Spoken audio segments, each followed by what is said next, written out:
Sebenarnya yang berlaku di dalam kapal LCS yang tak siap-siap lagi itu ialah telah dinyatakan Ketua Pegawai Eksekutif BHIC Sharifuddin Ahmad Zaini mengakui memang duit kita sudah habis. Syarikat memang tidak ada duit dan memang akan lingkup pun besok silap-silap, katanya lagi. Selain itu, yang lebih mengejutkan kita, gaji kaki tangan dipotong sejak Oktober 2020. Caruman KWSP tidak dibayar sejak Mei 2021. Ahli PAC Wong Shuki bertanya, sama ada kesemua RM6 bilion telah dibelanjakan oleh BNS. BNS sebenarnya sekarang ini hanya bergantung kepada beberapa kerja kecil seperti kerja-kerja pembaikan untuk TLDM untuk terus hidup. Katanya merujuk kepada keterangan pada halaman 49 Hansard PAC. Ikuti terus laporan ini dari awal sampai akhir. Kita sama-sama lagi. Kapal tempur pesisir pantai yang selama ini dibuat 10 tahun yang lepas tak siap-siap lagi. Dengan kos belanja yang sudah digunakan telah dibayar sebanyak RM6 bilion, satu kapal pun tak siap-siap lagi. Kata PH yang jual aset. Tapi rupa-rupanya siapakah yang jual aset? Itulah yang berlaku terhadap kapal pesisir tempur Malaysia LCS yang tak siap-siap lagi. Ramai orang tengah cerita tentang perkara ini, tapi tiada seorang pun yang pernah cerita bagaimana keadaan sebenarnya di dalam kapal tersebut. Dikatakan bahwa ianya dalam proses pembinaan dan telah mencapai baru 44%. Dan hari ini kita nak lihat sendiri, kita nak tengok sendiri, kita nak dengar sendiri bagaimana keadaan sepenuhnya, bagaimana keadaan sebenar dan sebetul-betulnya pembinaan kapal tempur pesisir Malaysia yang tak siap itu. Jangan percaya pada orang yang cakap yang tak pernah sampai di tempat itu. Jangan juga percaya kepada orang yang hanya kata cakapnya sahaja. Hari ini aku nak cerita, aku nak bacakan pengalaman sendiri pengurusi PAC, yaitu Jawatan Kuasa Kira-kira Wang Negara, yang telah melaporkan isu ini kali pertama di Parlimen pada minggu yang lepas. Merekalah PAC inilah yang mula-mula mendedahkan berlakunya ketempangan, kecelaruan, penyalahan guna dan penyelewengan yang amat-amat menyakitkan hati kita sebagai rakyat Malaysia. Aku ulang sekali lagi, jangan percaya kepada apapun orang cakap kalau mereka tak pernah sampai ke tempat pembinaan kapal itu. Tapi hari ini aku sajikan kepada kamu apa yang ditulis sendiri oleh pengerusi Jawatan Kuasa Kira-kira Wang Negara PAC ini, yaitu Wong Kah Woh. Beliau sudah sampai di tempat itu. Najib, aku rasa sudah bertahun tak sampai di tempat itu kot. Sebab dia sudah 2-3 tahun tak jadi Perdana Menteri lagi. Jadi bermaksud dia tak pernah sampai di sana kerana kawasan itu bukan kawasan yang terbuka tetapi kawasan larangan.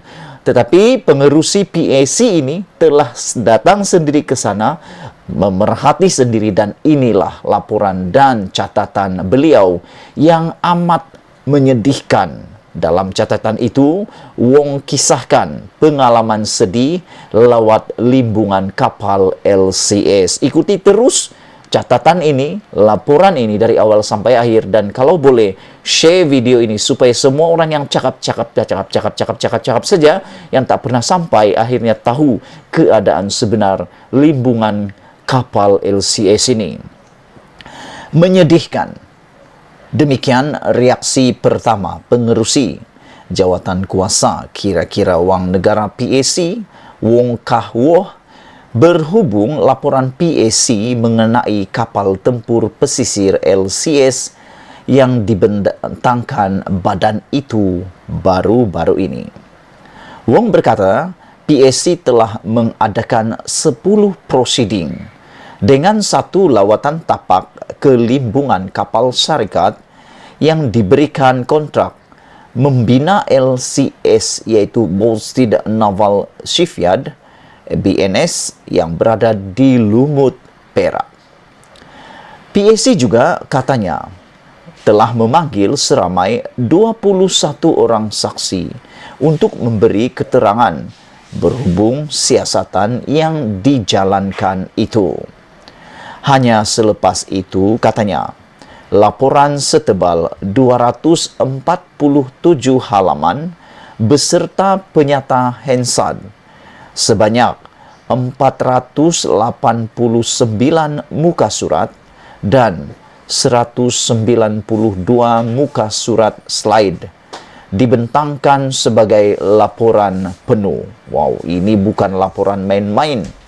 Aku rasa untuk menghabiskan penelitian ini perlu berminggu-minggu baru memahami sepenuhnya. Tak apa, kita lihat apa yang dikatakan oleh pengerusi PAC ini berkaitan limbungan kapal LCS yang amat menyedihkan. PAC memutuskan untuk melawat limbungan kapal BNS selepas menerima keterangan Ketua Setiausaha Kementerian Pertahanan, saksi dari BNS, dan bekas Menteri Pertahanan Ahmad Zahid Hamidi katanya hari ini. Wow, rupa-rupanya Zahid Hamidi pun menjadi salah seorang saksi di dalam prosiding tersebut. Menceritakan pemerhatian PAC dalam lawatan tersebut, Wong berkata, di limbungan berkenan ada 13 gudang simpanan yang menempatkan perkakasan berkaitan projek LCS. 5 daripadanya adalah khusus untuk perkakasan LCS, manakala 8 lagi digunakan sebagai gudang simpanan BNS yang mengandungi pelbagai perkakasan untuk LCS dan barang-barang lain. Kami melawat beberapa gudang simpanan. Terdapat perkakasan persenjataan, bahagian untuk pembinaan kapal, dan barang-barang lain. Apa yang menarik perhatian ialah ada beberapa bungkusan TV pintar untuk kegunaan LCS disimpan di store ini. Kita semua tahu yang TV pintar ini tidak lagi pintar selepas beberapa tahun, katanya dalam satu hantaran di Facebooknya hari ini. Kamu pun tahu tentang TV ini, perubahan teknologi TV amatlah cepat. Beberapa bulan sahaja sudah ada perubahan. Tetapi apa yang berlaku? Beberapa bungkusan TV pintar disimpan di store. Adakah masih relevan selepas 10 tahun? Kalaulah TV itu telah disimpan 10 tahun, masih boleh gunakan untuk keselamatan dan untuk kapal LCS yang seharusnya moden dan terkini. Tanggung banyak kerugian. Pada 4 Ogos lalu, PAC menerbitkan laporan dapatan mereka berhubung projek pembinaan kelengkapan pertahanan negara yang sepatutnya diserahkan kepada TLDM. Beberapa isu yang ditimbulkan menarik perhatian ramai dan mencetuskan polemik di antara pihak kerajaan dan pembangkang. Misalnya, kegagalan 6 LCS itu disiapkan mengikut tempoh yang dipersetujui.